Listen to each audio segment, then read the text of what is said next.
Dear friends, कैसे हैं आप सब। उम्मीद करती हूँ कि आप लोग बहुत अच्छे होंगे। सबसे पहले अपने हर बढ़ते हुए सब्सक्राइबर को थैंक्स कहती हूँ, जिनकी वजह से मुझे आगे बढ़ने का मोटिवेशन मिलता है।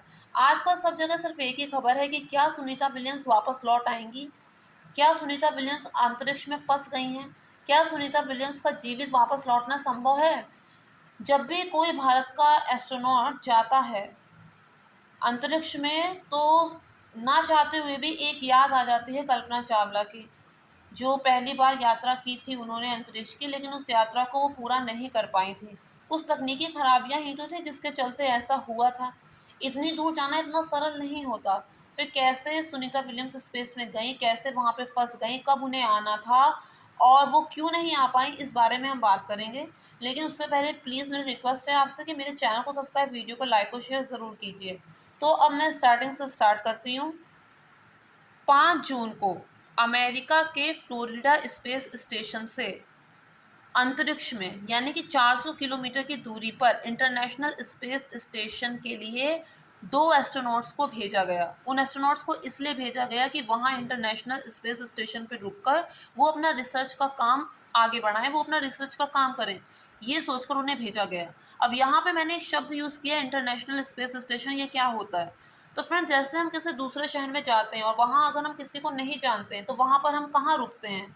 वहाँ पर हम रुकते हैं किसी होटल में, किसी रिसॉर्ट में, ऐसी जगह ही रुकते हैं ना।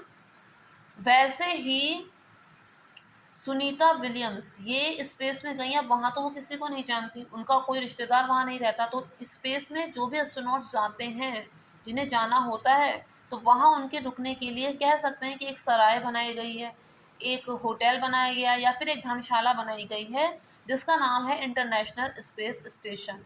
तो वहाँ के लिए वो रवाना हुई। अब ये इंटरनेशनल स्पेस स्टेशन कितने में बना था? ये 1998 में बना था, 20 नवंबर 1998 में। 160 बिलियन डॉलर्स। अब आप अंदाज़ा लगा लीजिए कि ये कितना महंगा है। तो जैसा कि मैंने आपको बताया कि 5 जून को 10:52 पर सुनीता विलियम्स 4 घंटे का सफ़र तय करके, 400 किलोमीटर की दूरी को तय करके रिसर्च का काम करने इंटरनेशनल स्पेस स्टेशन में पहुंची। जिस कैप्सूल में वो बैठकर आए थे, या फिर दूसरी भाषा में आप कह सकते हैं कि जिस वाहन में वो बैठकर आई थी, उसमें हीलियम लीक होने लगा। हीलियम एक जगह से नहीं बल्कि 4 जगह से लीक होने लगा। अब कहने का मतलब ये है कि लोग कहेंगे कि अरे हीलियम ही तो है, तो इसमें क्या क्या बात हो गई, लीक होने लगा तो क्या। तो ये कि जो हीलियम है ये हीट को कंट्रोल करने का काम करता है। जब भी हम ऐसे किसी जगह पे जाते हैं, स्पेस में जाते हैं, तो जो हीलियम होता है वो हीट को कंट्रोल करने का काम करता है, ताकि हादसे को टाला जा सके। और उसमें 4 जगह से लीक हो रहा है, यानी कि अब उसमें तो वो बैठकर नहीं आ सकती। जब वो वहाँ पर पहुँची तो वहाँ पे कुछ एस्ट्रोनॉट्स पहले से थे, वो ठीक-ठाक थे, अच्छे थे, कुछ एस्ट्रोनॉट्स पहले से थे, वो भी वहाँ पर रिसर्च का काम करने ही पहुँचे थे। तो 5 जून को जिस वाहन में वो बैठकर आईं, उसमें प्रॉब्लम के चलते उनका जो 8 दिन का सफ़र था, जो 13 जून को ख़त्म हो जाना चाहिए था, वो बढ़ते-बढ़ते 23 दिन के सफ़र में बदल गया। अब वो यहाँ से गई हैं 8 दिन का सोचकर, तो उसका मतलब जो फ्यूल होगा वो भी इसी हिसाब से होगा, वो जो अपने साथ खाना-पानी लेके गई होंगी वो भी इसी हिसाब से होगा। अब 23 दिन बीत गए और पता नहीं कितने दिन बीतने हैं, तो फिर कैसे? और इसके अलावा ऐसा नहीं है कि वो जब तक चाहें वहाँ रह सकती हैं, सिर्फ़ 45 दिन तक वहाँ पे वो रह सकती हैं। उससे पहले उन्हें किसी भी कीमत पे वापस आना होगा।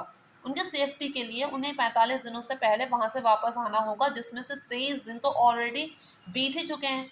तो अब बात ये आती है कि क्या वो कभी वापस लौट आएँगी? कभी लौट पाएँगी वापस? या फिर वो कैसे वापस लौट सकती हैं? या फिर उनको वापस लौटने का कोई माध्यम है या नहीं? तो फ्रेंड्स, इतना मुश्किल नहीं है। कैसे, अब इस बात को हम समझेंगे। नासा लगातार कोशिश कर रहा है। यहाँ से बैठे-बैठे जो तकनीकी खामियां आई हैं, उन्हें सैटेलाइट के ज़रिए दूर करने की कोशिश नासा लगातार कर रहा है। इसके अलावा ऐसा कहा गया है कि जुलाई के फर्स्ट वीक में एक नई तारीख मिलेगी, उस तारीख को उन दोनों को नीचे बुला लिया जाएगा। अब वो आसमान में फँस गई हैं तो ऐसा नहीं है, वहाँ पे बाकी के एस्ट्रोनॉट्स भी हैं, वो सब ठीक-ठाक हैं। और इसकी बात ये है कि जो अमेरिका है, इसमें अमेरिका जो है इसमें मदद कर सकता है। नासा अमेरिका की मदद ले सकता है, रूस की मदद ले सकता है, चीन की मदद ले सकता है, क्योंकि चीन का तो अपना खुद का वहाँ पे इंटरनेशनल स्पेस स्टेशन है, अपना खुद का। इतना बड़ा नहीं है लेकिन अपना खुद का है। इसके अलावा अमेरिका में जो एक बंदा है जिसका नाम है इलॉन मस्क, वो तो अपने स्पेस एक्स के लिए फ़ेमस है। यानी कि वो किसी भी आम आदमी को अंतरिक्ष की यात्रा करा सकता है। किसी भी आम आदमी, अगर उसके पास 4 करोड़ रुपए हैं, तो वो चाहे तो अंतरिक्ष की यात्रा करके वापस लौट के आ सकता है। तो अमेरिका चाहे तो उसकी मदद ले सकता है और उस माध्यम से उस सुनीता विलियम्स को बुलाया जा सकता है। लेकिन दूसरी बात यहाँ ये आती है कि अगर हम ऐसा सोचें कि एक दूसरा कैप्सूल भेजा जाए और उसमें 2 जनों को बैठा के भेजा गया, वो उन दोनों को उसी वाहन में बैठाकर वापस ले जाएँ, तो ये बहुत महँगा पड़ेगा। बहुत महँगा इसलिए पड़ेगा क्योंकि एक बार में एक को भेजने का जो चार्ज होता है, वो 160 करोड़ तक का आता है। तो इस तरह से वापसी भी हो सकती है। इसमें फ़िक्र वाली कोई बात नहीं है। 400 किलोमीटर धरती से ऊपर है और ये जो इंटरनेशनल स्पेस स्टेशन है, वो धरती की परिक्रमा लगातार करता रहता है। आप कह सकते हैं कि वो 24 घंटे में 16 चक्कर धरती के लगा लेता है। यानी कि बंदूक की जो गोली जिस स्पीड से चलती है ना, बिल्कुल उसी स्पीड से चलता है। अब ये चलता कैसे है? ये चलता है सौर ऊर्जा से। उसमें सोलर सेल पैनल लगे होते हैं जिसकी मदद से वो चलता है। और ये 1958 में 20 नवंबर को संगठित हुआ था। 20 नवंबर को बनाया गया था और 20 नवंबर 1998 को बनाया गया था। और इसकी जो रिटायर होने की डेट है, यानी कि अब इसके बाद इसमें रुकना ठीक नहीं होगा, वो रिटायर होने की डेट 2031 तक की है। यानी कि 7 सालों के बाद वो रिटायर हो जाएगा। अब इन पर मालिकाना हक किसका है? 5 देशों का मालिकाना हक है उस इंटरनेशनल स्पेस स्टेशन पे, मालिकाना हक। बाकी अगर किसी को जाना होगा तो वो किराया दे के जाएँगे, लेकिन 5 जो देश हैं उनका मालिकाना हक है, जिसमें से एक अमेरिका है, नासा हो गया। इसके अलावा यूरोप यूरोपियन यूनियन का उसमें हक है, रसिया का हक है, कनाडा का हक है, चीन का हक है। इंडिया भी कह रहा है कि वो भी अपना एक ऐसा इंटरनेशनल स्पेस स्टेशन बनाएगा, ताकि अगर इंडिया से किसी एस्ट्रोनॉट को भेजा जाए तो उसे बहुत सारा किराया ना देना पड़े।